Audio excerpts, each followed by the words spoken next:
اسی میں لگا دیں، آواز آ گئی ہے نا؟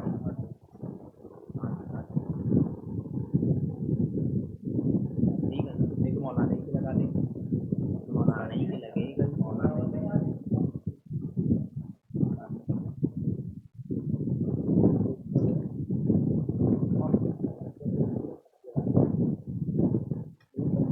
ہاتھ پھنستے ہیں اس میں ڈاکٹر صاحب پتہ نہیں کہاں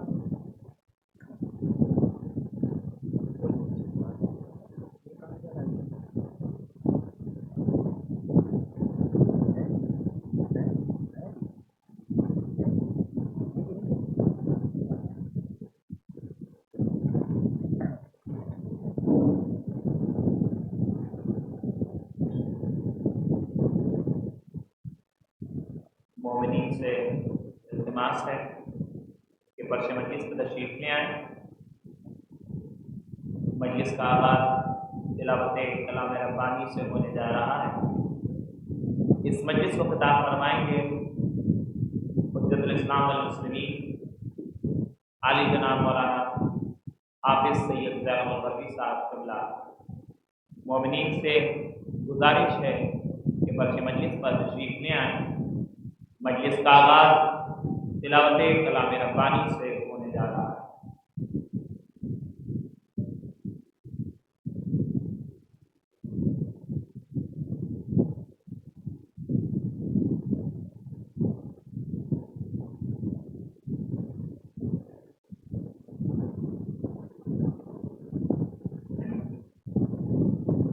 مومنین سے ایک مرتبہ پھر التماس ہے کہ فرش مجلس پر تشریف لے آئیں۔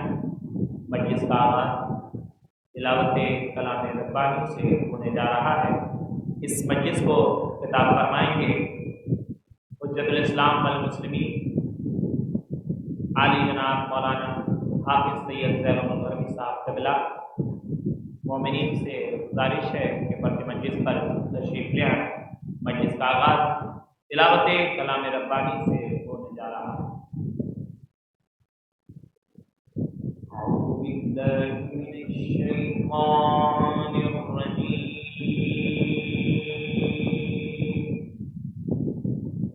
بسم اللہ الرحمن الرحیم۔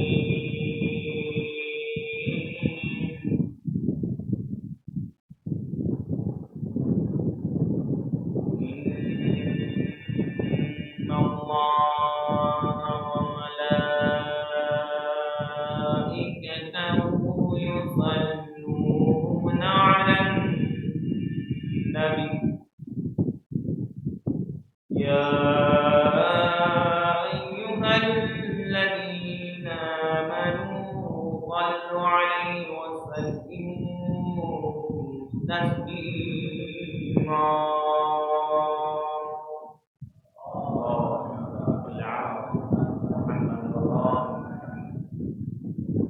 أعوذ بالله من الشيطان الرجيم، بسم الله الرحمن الرحيم،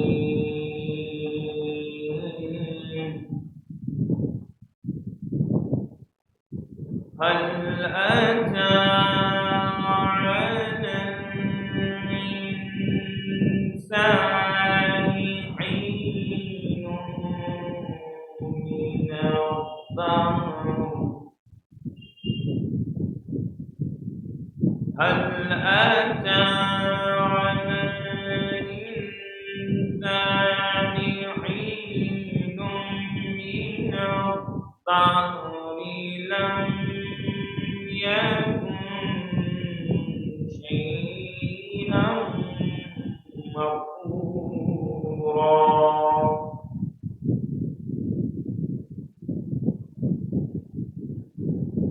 إنا خلقنا الإنسان من نطفة أمشاج، من نطفة أمشاج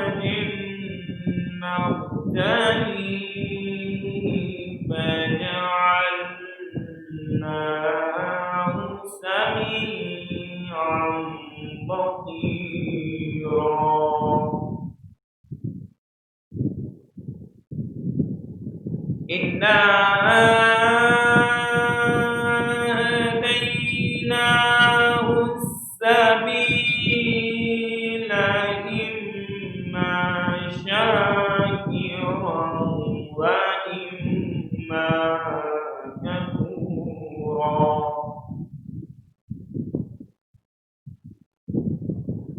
إنا أعتدنا للكافرين سلاسل وأغلالا وسعيرا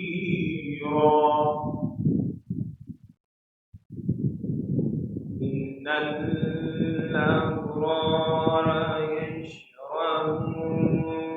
يشربون من كأس كان مزاجها كافورا عينا يشرب بها عباد الله يفجرونها تفجيرا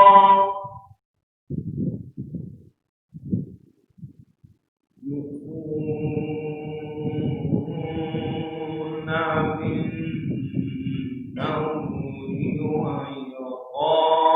ويخافون يوما كان شره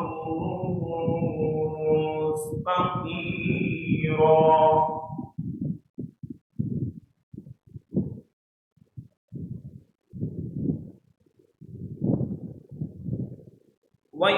ويطعمون الطعام على حبه مسكينا ويتيما وأسيرا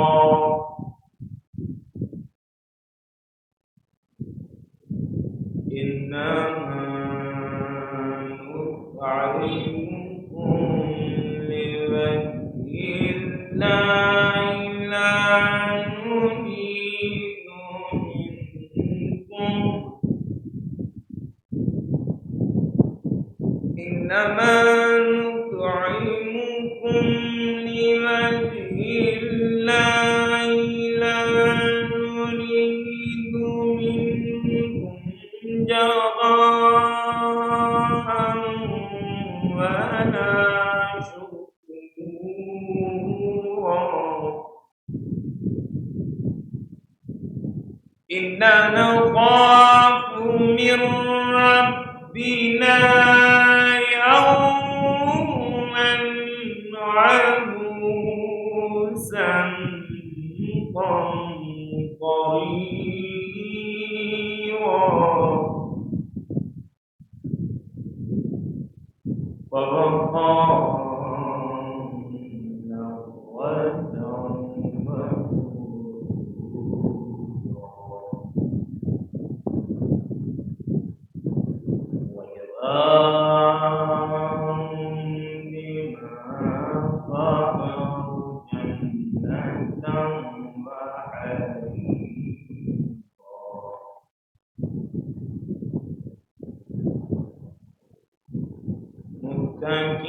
متكئين فيها على الأرائك لا يرون فيها شمسا ولا ظمهريرا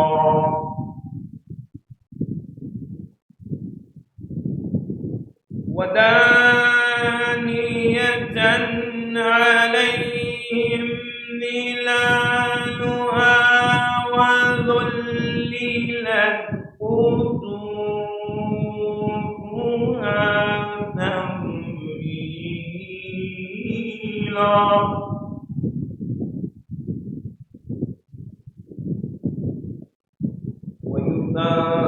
ويطاف عليهم بآنية من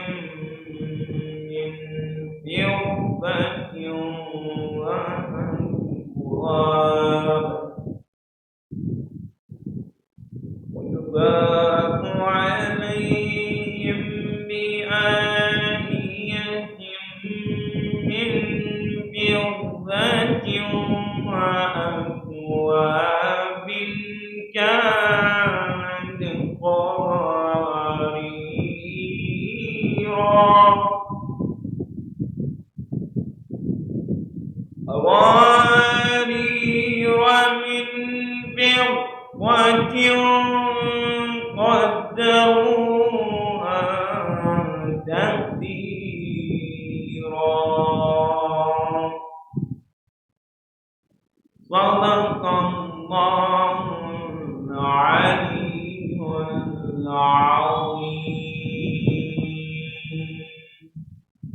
اللهم صل وسلم وزد وبارك على رسول الله وآله الأطهار على رسول الله وآله الأطهار صلوات محمد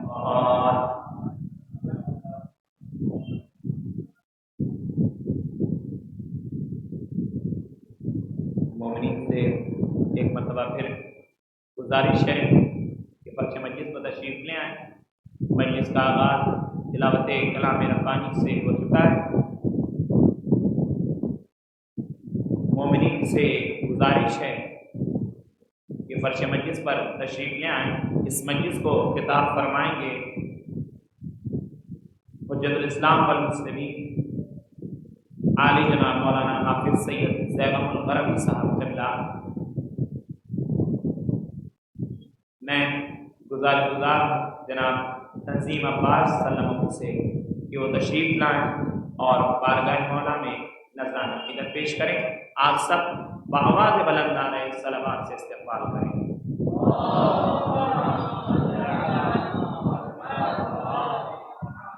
عجل فرج.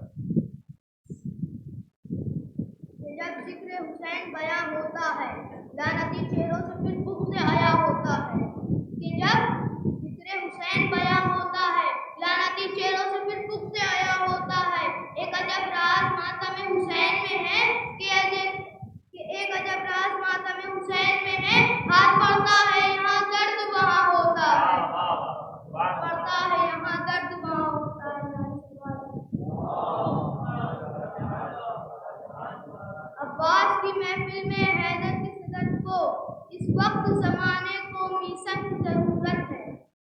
ایک دریا کے برابر ایک خون کا دریا ہو کہ ایک دریا کے برابر ایک خون کا دریا ہو. شبیر اگر کہہ دے عباس اجازت ہے. شبیر اگر کہہ دے عباس اجازت ہے. کہ جاہل کو ہم عالم قرآن نہیں کہتے. کہ جاہل کو ہم عالم قرآن نہیں کہتے. غاصب کو ہم دین کا سلطان نہیں کہتے. کہ غاصب کو ہم دین کا سلطان نہیں کہتے. حاجی ہو نمازی ہو یا کوئی اور. حاجی ہو نمازی ہو یا کوئی اور. ہم دشمن زہرا کو مسلمان نہیں کہتے. ہم دشمن زہرا کو مسلمان نہیں کہتے. عباس کی تلوار ہے عباس کے بازو. عباس کی تلوار ہے عباس کے بازو. شبیر کا انکار ہے عباس کے بازو. شبیر کا انکار ہے عباس کے بازو. بازو میرے کانٹوں کے کہاں تک. بازو میرے کانٹوں کے کہاں تک. یہ سارے عزادار ہیں عباس کے بازو. یہ سارے عزادار ہیں عباس کے بازو. نعرے تلوار.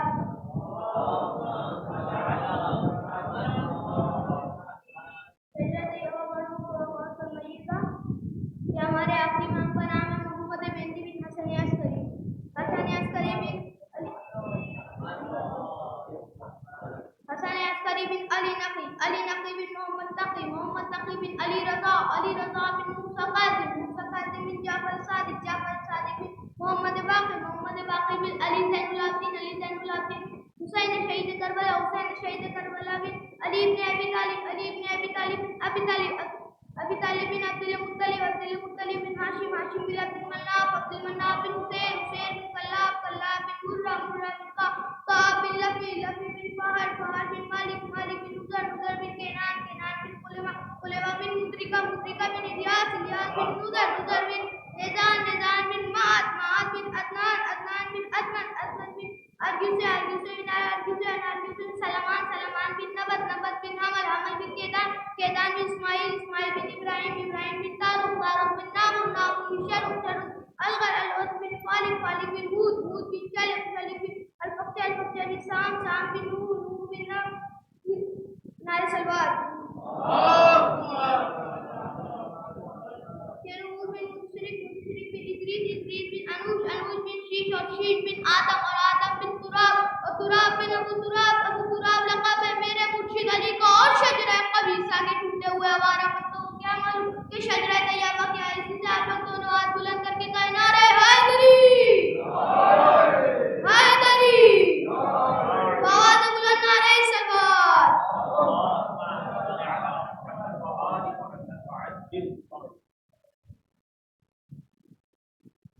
یہ تھے جناب تنظیم عباس سلم جو لہجے پاکہ مولا میں نذرانہ عقیدت پیش کر رہے تھے.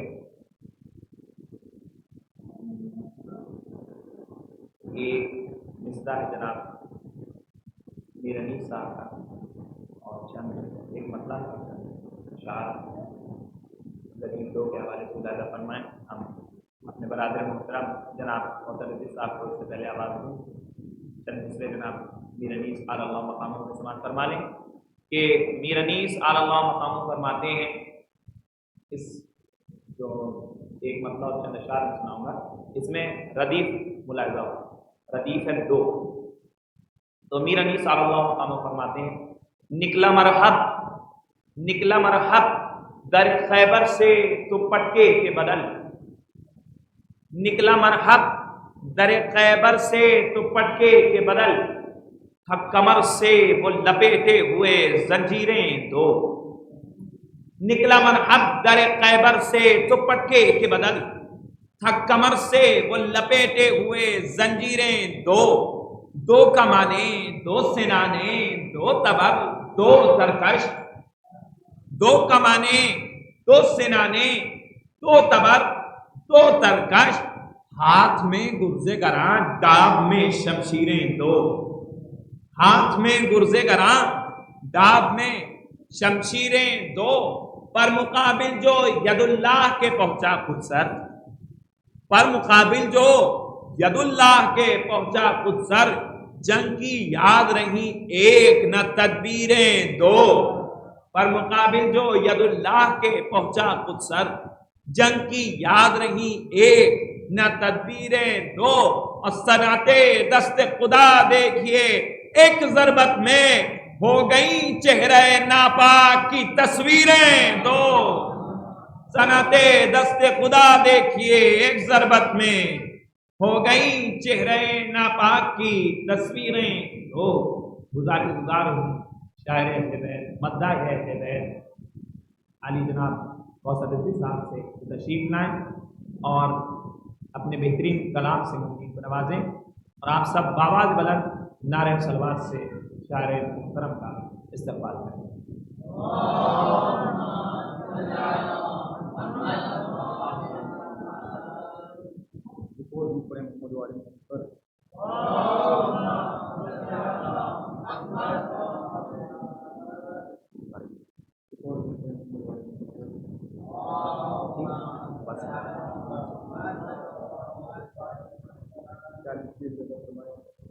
یہ حدود فکر انسانی جہاں پر ختم ہوتی ہے.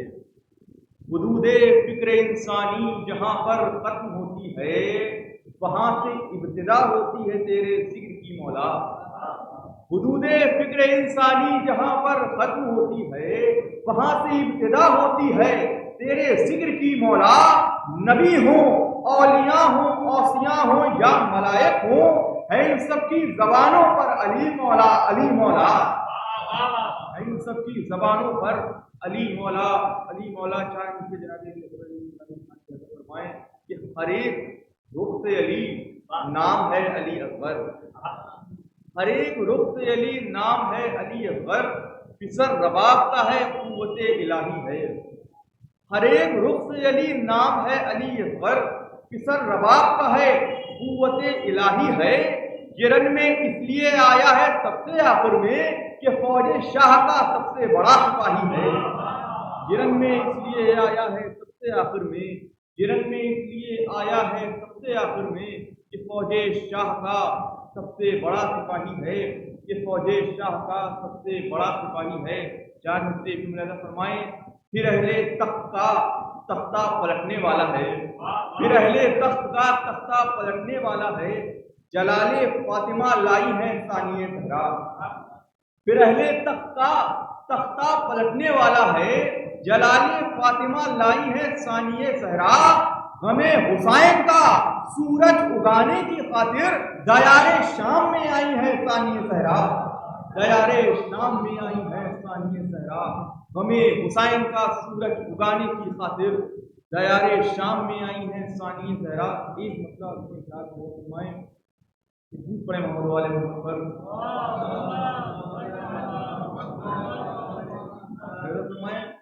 کہ چہرے تیرے ستم رن میں ہوا ہونے کو ہے، چہرے تیرے ستم رن میں ہوا ہونے کو ہے، یعنی اصغر کا تبسم آئینہ ہونے کو ہے، یعنی اصغر کا تبسم آئینہ ہونے کو ہے۔ یہ بھی مطلب ہے فرمائے کہ سجدہ سرور تہے خنجر ادا ہونے کو ہے، سجدہ سرور تہے خنجر ادا ہونے کو ہے، کربلا کی خاک اب خاک شفا ہونے کو ہے، کربلا کی خاک اب خاک شفا ہونے کو ہے، خالق تشنا نبی آیا ہے مشکیزہ لیے، خالق تشنا نبی آیا ہے مشکیزہ لیے، آج ساحل پر کوئی محشر بپا ہونے کو ہے، آج ساحل پر کوئی محشر بپا ہونے کو ہے، تشنگی کے سر پہ ہے دست خدائے تشنگی، تشنگی کے سر پہ ہے دست خدائے تشنگی، تشنگی اب القما پر القما ہونے کو ہے، تشنگی اب القما پر القما ہونے کو ہے۔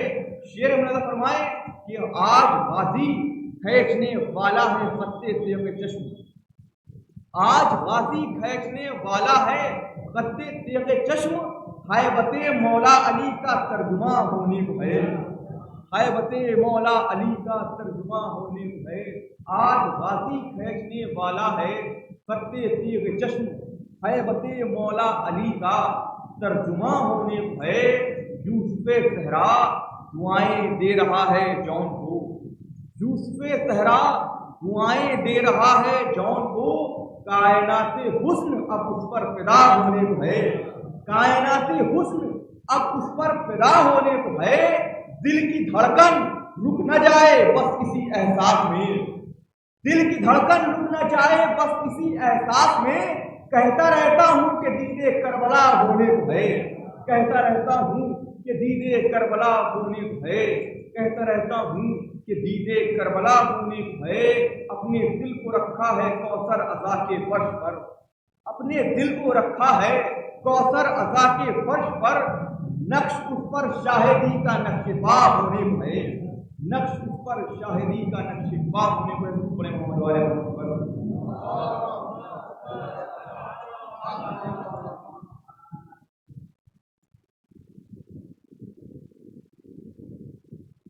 یہ تھے برادر محترم شاعر اہل بیت جناب کوثر رضوی صاحب۔ اب میں گزار جناب مداح اہل بیت جناب موسیٰ رضا فہمی صاحب سے کہ وہ تشریف لائیں اور بارگاہ مولا میں نذرانہ عقیدت پیش کریں۔ آپ سب بآواز بلند نعرہ صلوات سے استقبال کریں۔ اللہ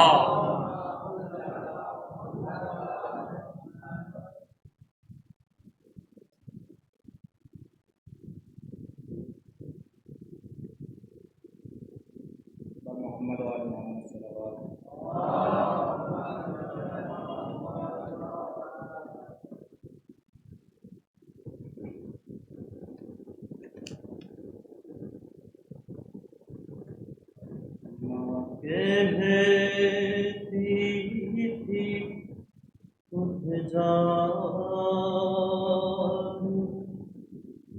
میری جان سکینہ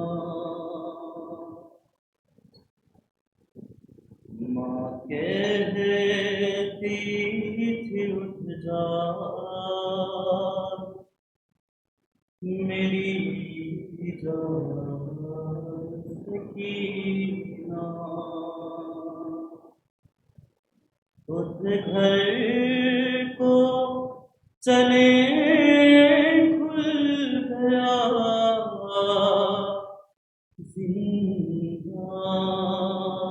زندان سکینہ، ماں کہتی تھی اٹھ جا میری جان سکینہ، بالی جو تیرے شمر نے چھینے وہ دلا دوں،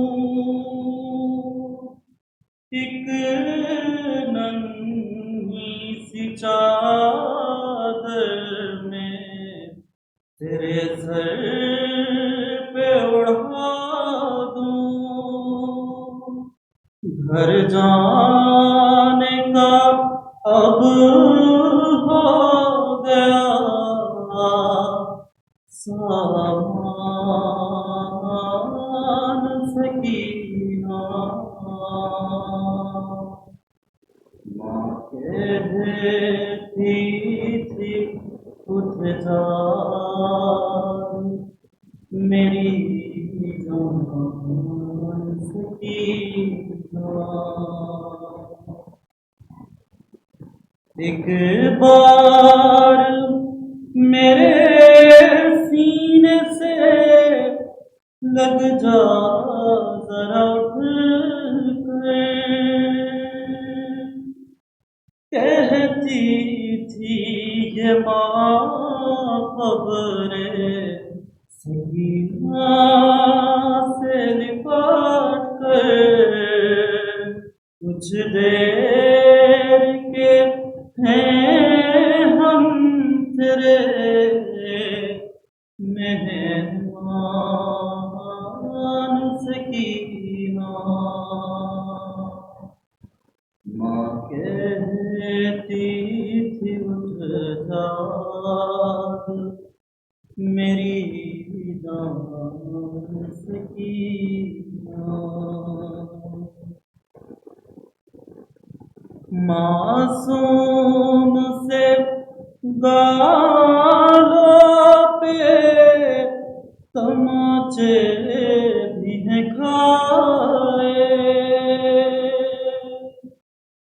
رو رو کے کہا کرتی تھی بابا نہیں آئے، روتا ہے تیرے حال پہ ایمان سکینہ، ماں کہتی تھی اٹھ جا میری جان سکینہ، اٹھتی تھی نہیں لاکھ اٹھایا ہے کئی بار، لو مر ہی گئی آج وہ بابا کی عزادار، لب کھول ذرا ماں ہے پریشان سکینہ، ماں کہتی تھی اٹھ جا میری جان سکینہ، وارث نہ رہا میرا، رہا نہ میرا صبر، جاتی سکینہ تمہیں زندان میں کھو کر، اجڑا ہے میرا کیسا گلستان سکینہ، ماں کہتی تھی اٹھ جا میری جان سکینہ، بن تیرے سکینہ بھلا میں کیسے جیوں گی، بیٹھوں گی سدا دھوپ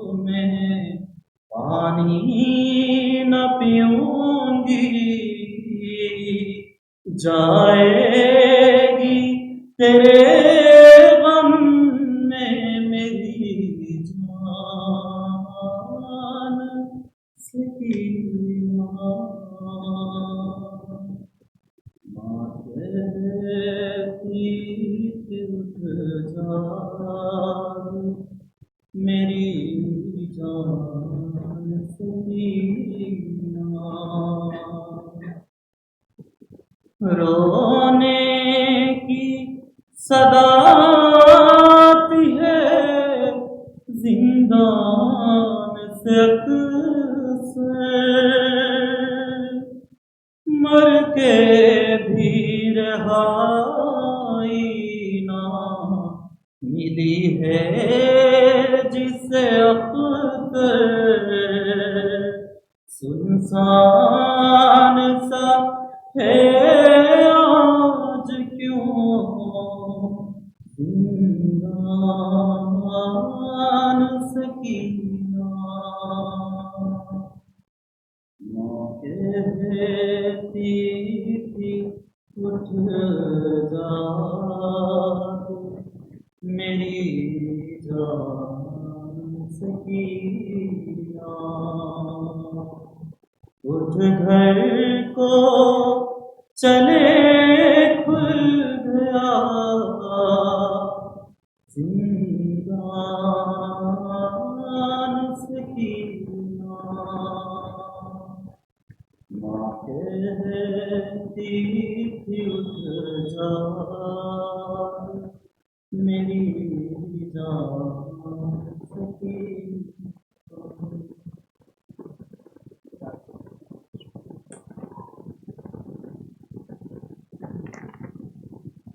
چاروں طرف ساتھ مولانا کو دروازے سے سن گا. شاعر کہتا ہے کہ میں جتنی بار عزا خانے میں گیا آیا، میں جتنی بار عزا خانے میں گیا آیا، زمین پر مجھے معراج کا مزہ آیا. میں جتنی بار عزا خانے میں گیا آیا، زمین پر مجھے معراج کا مزہ آیا، اور اذان سنتے ہی ہونٹوں سے نکلا نام حسین. اذان سنتے ہی ہونٹوں سے نکلا نام حسین. میں ایک سانس میں کعبے سے کربلا آیا. اذان سنتے ہی ہونٹوں سے نکلا نام حسین. میں ایک سانس میں کعبے سے کربلا آیا. گزارش گزار ہوں حجت الاسلام والمسلمین علی جناب مولانا حافظ سید زید الغربی صاحب قبلہ سے کہ رونا افروز ممبر ہوں اور اپنے پرنور بیان سے مومنین کے قلوب کو منور فرمائیں. آپ سب بآواز بلند نعرہ صلوات سے استقبال کریں. اللہم صل علی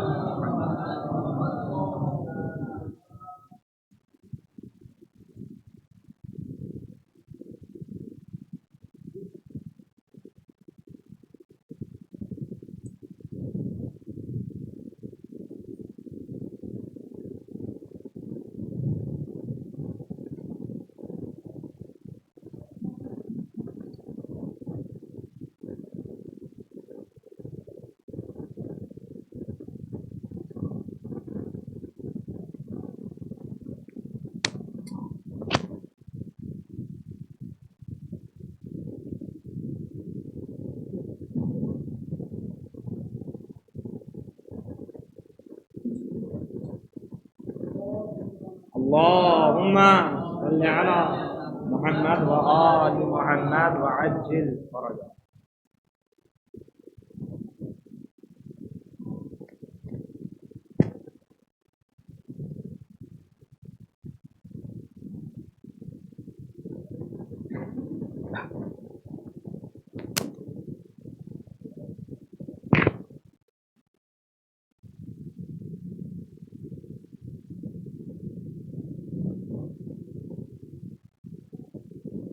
اللهم من فرج النصارى الحق.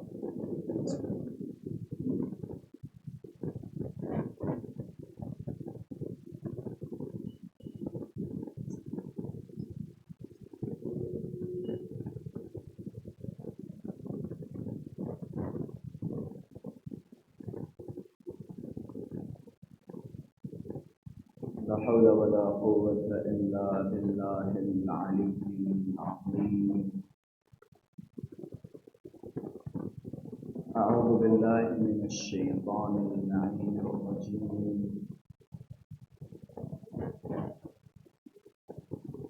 بسم الله الرحمن الرحيم. الحمد لله رب العالمين بارئ الخلائق أجمعين، ثم الصلاة والسلام على أشرف الأنبياء والمرسلين سيدنا ومولانا ونبينا أبي القاسم مصطفى محمد. اللهم صل على محمد وآل محمد وعجل فرجه. صلى الله عليه وآله وسلم وعلى أهل بيته الطيبين الطاهرين المعصومين المظلومين، واللعنة الدائمة على أعدائهم ومنكر فضائلهم وغاصب حقوقهم ومنكر معارفهم من الآن إلى قيام يوم الدين. أما بعد، فقد قال الله تبارك وتعالى في محكم كتابه ومطلقا خطابه: بسم الله الرحمن الرحيم. وإذ قلتم يا موسى لن نؤمن لك حتى نرى الله جهرة فأخذتكم الصاعقة وأنتم تنظرون ثم بعثناكم من بعد موتكم لعلكم تشكرون. صدق الله. اللهم صل على محمد وآل محمد وعجل فرجه. اللهم كن لوليك الحجة بن الحسن صلواتك عليك وعلى آبائك في هذه الساعة وفي كل الساعة وليا وحافظا وقائدا وناصرا ودليلا وعينا حتى تسكنه أرضك طوعا وتمتعه فيها طويلا.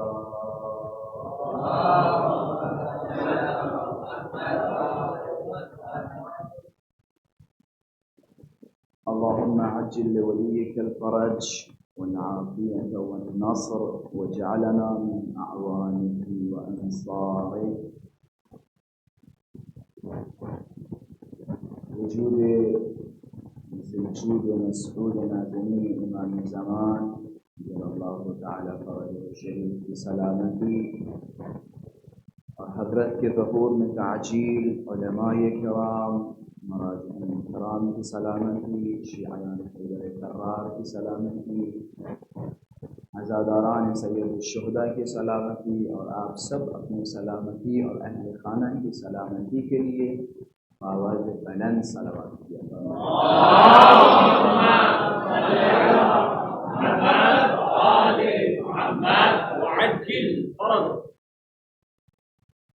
پروردگار متعال کی بارگاہ میں دعا گو ہوں، پروردگارہ ہماری تمام مختصر عبادتوں کو قبول فرما، امام زمانہ عجل اللہ تعالی فرجہ الشریف کے ظہور میں تعجیل فرما، اور ہم سب کو ان کے ناصر و انصار میں شمار فرما، ہماری توفیقات خیر میں اضافے کے لیے بابا کے بلند صلوات کیا فرما۔ اللهم صل على محمد وآل محمد وعجل فرجه۔ عزیزان محترم، الحمدللہ خداوند متعال نے ہمیں توفیقات سے نوازا۔ سب سے پہلی نعمت جو خدا نے ہمارے دامن میں رکھی وہ اہل بیت علیہم الصلاۃ والسلام کے دروازے سے تمسک۔ یہی وجہ ہے کہ خطبات میں اور روایات میں موجود ہے کہ تم سب کا فریضہ ہے کہ اول نعم کا شکر ادا کرو۔ کہ خدا نے تمہیں سب سے پہلی نعمت عطا کی، حتیٰ اس دنیا میں آنے سے پہلے، جب تم عالم زر میں تھے یا اس کے بعد یا اس سے پہلے جو عوالم گزرے، جب تمہارا وجود وہاں تھا، خدا نے ایک نعمت تمہیں وہیں دی، اور وہ نعمت ہے ولایت اہل بیت علیہ السلام۔ سب سے پہلی نعمت کا شکر ادا کرو خداوند متعال کی خدمت میں۔ عزیزان محترم، ہم نے بچپنے سے جب ہمارا وجود اس دنیا میں آیا اور ہم نے اپنا ہوش سنبھالا تو ہمارے والدین نے سب سے پہلے ہماری انگلی پکڑی اور پکڑنے کے بعد امام حسین کے دامن پہ رکھ دیا، اور سب سے پہلا کلمہ جو ہمارے والدین نے ہمیں سکھایا وہ نام علی ہے۔ یہ ہمارے والدین کی طرف سے دی گئی نعمتیں ہیں جو ہم سب کے اندر الحمدللہ موجود ہیں، اور یہی وجہ ہے میں ایک خاص مقدمے کی طرف آپ حضرات کو لے جانا چاہتا ہوں۔ یہی وجہ ہے روایتوں میں مراراً و تکراراً حضرات معصومین نے فرمایا، جب بھی تم اپنے دلوں میں ہم اہل بیت کی محبت کا احساس کرو تو جاؤ اپنے والدین کا شکریہ ادا کرو، اپنے والدین کا شکریہ ادا کرو۔ اصل میں مسئلہ یہ ہے کہ ہمارے معاشرے میں بے پردگی اور بے حیائی اور بے غیرتی اتنی زیادہ ہو گئی کہ اب اگر پاکیزہ ولادت کا تصور کرایا جائے تو وہ بہتر طریقے سے تصور نہیں کر سکتے پاکیزہ ولادت یعنی کیا۔ مولا نے فرمایا ہماری محبت کے بعد جو سب سے پہلی نعمت تمہارے حق میں ثابت ہوتی ہے، پتہ ہے وہ کون سی نعمت ہے؟ بے شک ہماری محبت کے اثرات ہیں، صراط پہ ہماری محبت کام آئے گی، اور قبر میں ہماری محبت کام آئے گی، حشر میں ہماری محبت کام آئے گی۔ لیکن تمہیں پتہ ہے اسی دنیا میں پہلا اثر کیا ہے ہماری محبت کا؟ کہ مولا کیا کہ جب بھی تم احساس کرو تمہارے دلوں میں ہماری محبت ہے تو سمجھ جاؤ طیب الولادہ، تمہاری ولادت پاکیزہ ہے، تمہاری ولادت پاکیزہ ہے۔ اور یہی وجہ ہے معصومین نے فرمایا کہ جب بھی من وجد فی قلبہ یا من وجد برد حبنا فی قلبہ فلیکثر الدعاء لامہ، کہ جو بھی ہماری محبت کی ٹھنڈک اپنے دلوں میں محسوس کرے تو وہ جائے اپنی ماں کے لیے دعا کرے، کیونکہ اس کی ماں نے اس کے باپ کے ساتھ خیانت نہیں کی۔ وہ افراد جو سمجھ گئے، میں زیادہ اس حدیث کو کھولوں گا نہیں، اگر کوئی انسان ہماری محبت محسوس کر رہا ہے تو اپنی ماں کے لیے دعا کرے، کیونکہ اس کی ماں نے اس کے باپ کے ساتھ خیانت نہیں کی۔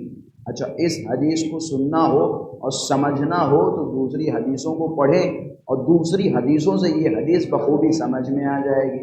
آپ نے ماشاءاللہ سے بچپن سے سنا ہوگا، اور کیا جملے ہیں معصومین کے؟ یا علی، اے علی، آپ سے دشمنی نہیں کرے گا مگر یہ کہ وہ ولد الزنا ہو. ویلا پاک و صاف انسان آپ سے دشمنی نہیں کر سکتا، اور محبت علی ہر کسی کے دل میں نہیں آ سکتی. تو خلاصہ کلام، سب سے پہلی نعمت جو خداوند متعال نے ہمیں اور آپ کو عطا کی وہ ہے ہمارا تمسک، ہمارا جڑا رہنا اہل بیت کے دامن سے. اس سے بڑی نعمت کوئی نہیں، اس سے بڑی نعمت کوئی نہیں. اب آپ حضرات کو اسی مقدمے کے ساتھ ایک موضوع کی طرف لے کے چل رہا ہوں، اور ظاہراً میں نے قرآن مجید کی ایک آیہ کریمہ کی تلاوت کا شرف حاصل کیا ہے. ہم بچپن سے فرش اعضاء پہ آ رہے ہیں اور الحمدللہ بچپن سے اہل بیت کے دامن سے متمسک ہیں، لیکن آج بھی بہت سارے مطالب اور بہت سارے میدان اور بہت سارے معارف اہل بیت ایسے ہیں کہ جن تک ہماری سماعتیں نہیں پہنچی، یا جن موضوعات پہ ہم نے تقریریں نہیں سنی، یا اگر سنی بھی ہیں تو بہت کم، یا ہم نے مطالعہ نہیں کیا. گویا ہم یہ کہہ سکتے ہیں کہ ہماری اسی ملت تشیع یا معارف اہل بیت کے بہت سارے میدان ابھی بھی تشنا ہیں. انہی میدانوں میں سے ایک میدان ہے کہ جس میدان کا نام ہے میدان رجعت. ممکن ہے میں بزرگوں سے تو نہیں کہہ رہا ہوں، لیکن ممکن ہے بعض بچوں کو پتہ بھی نہ ہو کہ رجعت کہتے کسے. تو لہذا میں نے آج کا موضوع رجعت اختیار کیا، اور رجعت کے حوالے سے انشاءاللہ میری کوشش یہ ہوگی کہ مختصر وقت میں ایک مکمل رجعت بیان کی جائے. رجعت یعنی کیا؟ سب سے پہلے ہم قرآن مجید کی طرف آئیں، لیکن قرآن مجید کی طرف آنے سے پہلے رجعت کا صرف لفظاً و اصطلاحاً معنی کرتا چلے. رجعت کا لفظی معنی ہے پلٹنا، از مصدر کرہ ہے. رجع رے جیم عین، عربی لغت میں اگر آپ جائیں گے تو رجع کا معنی ہوتا ہے پلٹنا. یہ ہو گیا لفظی معنی. اصطلاحی معنی کیا ہے؟ اصطلاحی معنی یہ ہے کہ ایک زمانہ آئے گا کہ جس میں بعض مرے لوگ دوبارہ زندہ کیے جائیں گے. یہ اصطلاحی معنی ہے. اب آتے پہلے قرآن مجید کی آیت کا ترجمہ کروں تاکہ مطلب واضح سے واضح ہوتا رہے. خداوند متعال جناب موسیٰ علیہ السلام کا قصہ کچھ اس طرح سے بیان کرتا ہے اور فرماتا ہے یاد کرو وہ دن جب تم لوگوں نے کہا تھا جناب موسیٰ سے، یا موسیٰ لن نؤمن لک، ہم تم پر ایمان نہیں لائیں گے یہاں تک کہ ہم خدا کو اپنی آنکھوں سے دیکھ لیں. یعنی جب تک ہم خدا کو اپنی آنکھوں سے نہیں دیکھیں گے ہم تمہاری نبوت پہ ایمان نہیں لانے والے. پھر خدا کیا فرماتا ہے؟ پھر ہم نے ان پر ایک بجلی نازل کی، صاعقہ، اور جیسے ہی بجلی نازل کی تم سب کے سب مر گئے اور دیکھتے رہے، کچھ کر بھی نہ سکے، وہ مر گئے. آگے کیا فرما رہا ہے؟ ثم بعثناکم من بعد موتکم، پھر ہم نے تمہیں تمہاری موت کے بعد دوبارہ زندہ کیا تاکہ تم میرا شکریہ ادا کرو. یہ قرآن کا ترجمہ، اور ظاہراً آپ حضرات سمجھ ہی گئے ہوں گے کہ اس کا مطلب کیا ہے اور کس طرف آپ حضرات کو لے جانا چاہ رہا ہوں. مسئلہ رجعت بہت اہم ہے. ہمارے اہل بیت کے بعض اسرار ہیں، سر کہتے ہیں بعض ڈیپ باتیں، بعض اندر کی باتیں جو ہر کسی کے سامنے بیان نہیں کی جا سکتی. مسئلہ رجعت کو اہل بیت نے اسرار آل محمد شمار کیا ہے. یعنی یہ آل محمد کے سر ہیں، سر جس کے بارے میں حضرات معصومین نے فرمایا یہ ایسے مسائل ہیں جو ہر کسی کے سامنے بیان نہیں کر سکتے. جس طرح سے آپ حضرات نے شاید سنا ہوگا کہ مولانا نے فلاں حدیث سنائی اور سنانے کے بعد کہا یا جابر، اے جابر یہ حدیث اہل کے سامنے سنانا، نہ اہل کے سامنے نہ سنانا، وہ برداشت نہیں کر پائے گا. اسے کہتے ہیں اسرار آل محمد. تو مسئلہ رجعت اسرار آل محمد میں سے ہے. اولاً رجعت کے امکان پہ سب سے پہلی بحث تو یہ آتی ہے کہ آیا رجعت ممکنات میں سے ہے؟ رجعت کا مطلب یہ ہے، میں واضح کرتا چلوں پھر انشاءاللہ اپنے موضوع کی طرف۔ رجعت کا مطلب یہ ہے کہ آخری امام کے ظہور کے بعد بعض لوگوں کو پلٹایا جائے گا دوبارہ۔ اگر آپ روایتوں میں جائیں تو امام فرماتے ہیں، چھٹے امام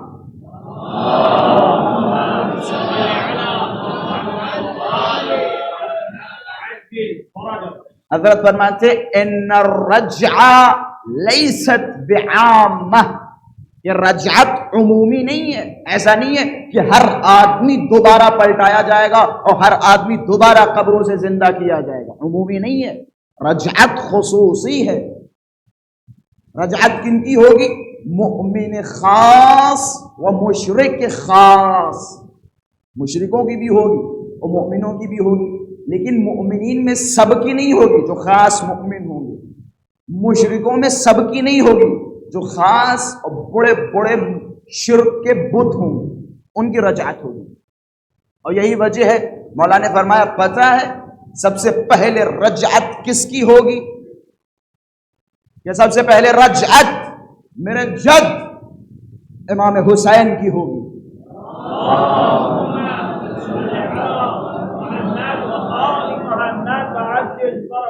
سب سے پہلے رجعت سید الشہداء کی ہوگی اپنے اصحاب کے ساتھ۔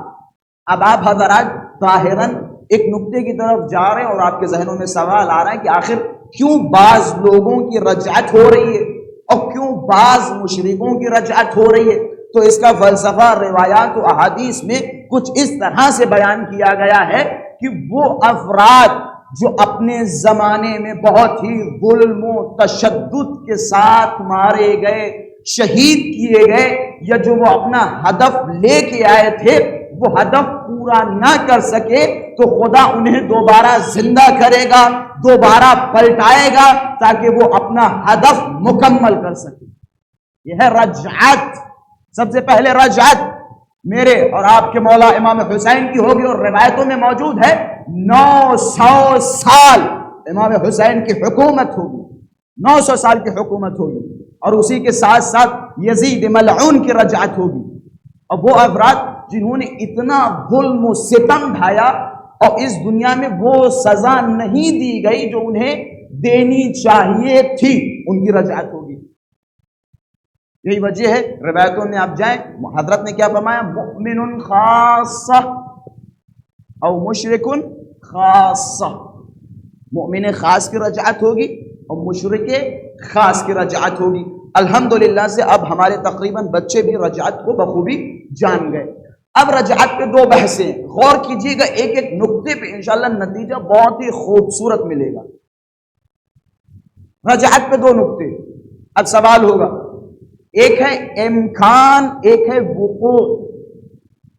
ایک کسی چیز کا ممکن ہونا اور دوسرا کسی چیز کا واقع ہونا۔ اگر کسی چیز کا واقع ہونا حتمی ہو تو امکان بحد اولا حتمی ہے۔ مثال کے طور پہ اس عزاخانے یا اس گھر میں اگر آپ آ گئے تو آپ کا آنا یہ وقوع پذیر ہو گیا، یعنی آپ آ گئے، بس آپ کا آنا اس بات کی دلیل ہے کہ یہاں آنا بحد اولا ممکن ہے۔ ایک مرتبہ کہا کہ ہم وہاں جا سکتے ہیں، اسے کہتے ہیں امکان۔ ایک مرتبہ آپ وہاں پہنچ گئے، بھائی جب آپ پہنچ گئے، جب منزل وقوع پہ آ گئے تو امکان تو بحد اولا ہے۔ میری باتوں کو سمجھ رہے ہیں؟ میں کوشش کر رہا ہوں چھوٹے چھوٹے بچے بھی سمجھیں، امکان بحد اولا ہے۔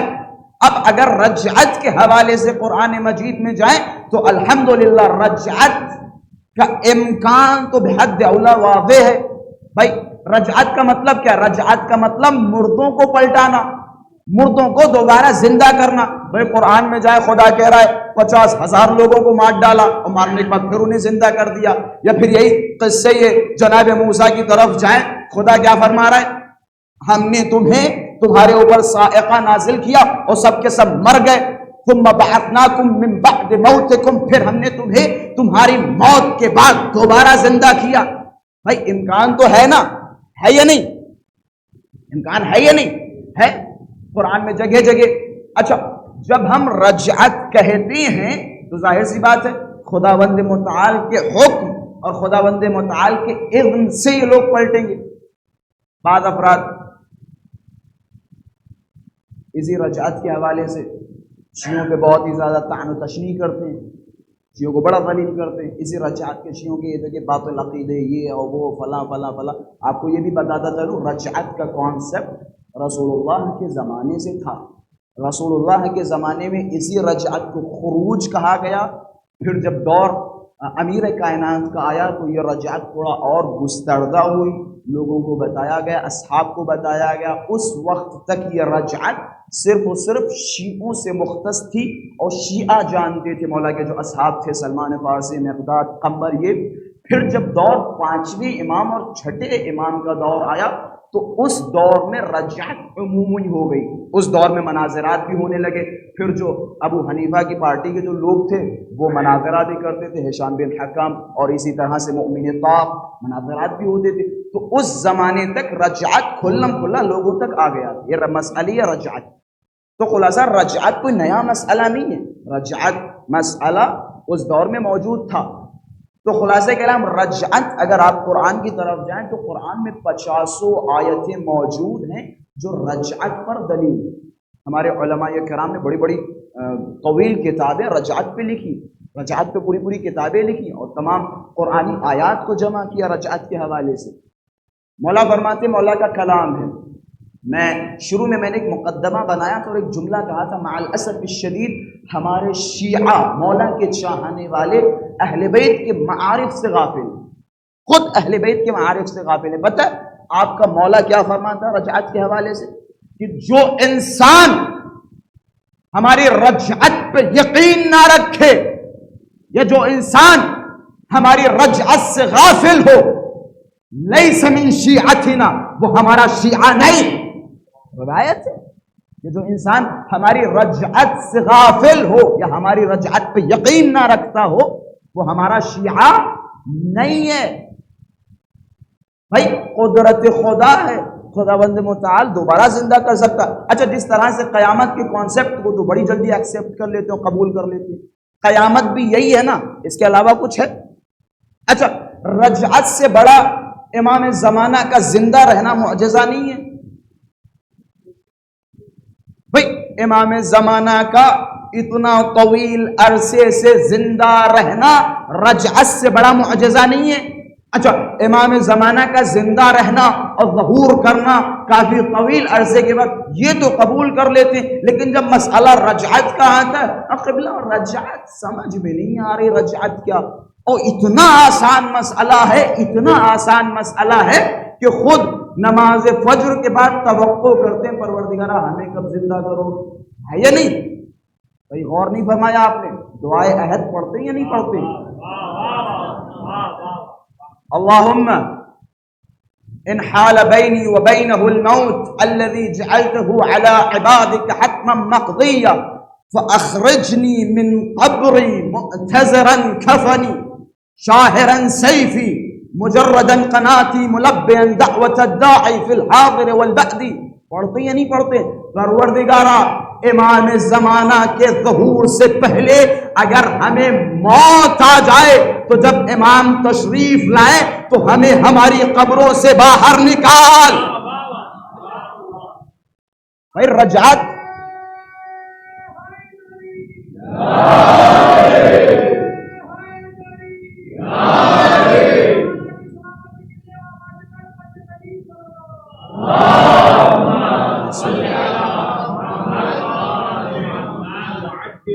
بھائی یہ رجعت نہیں تو کیا ہے؟ پھر روایتیں نہیں پڑھی؟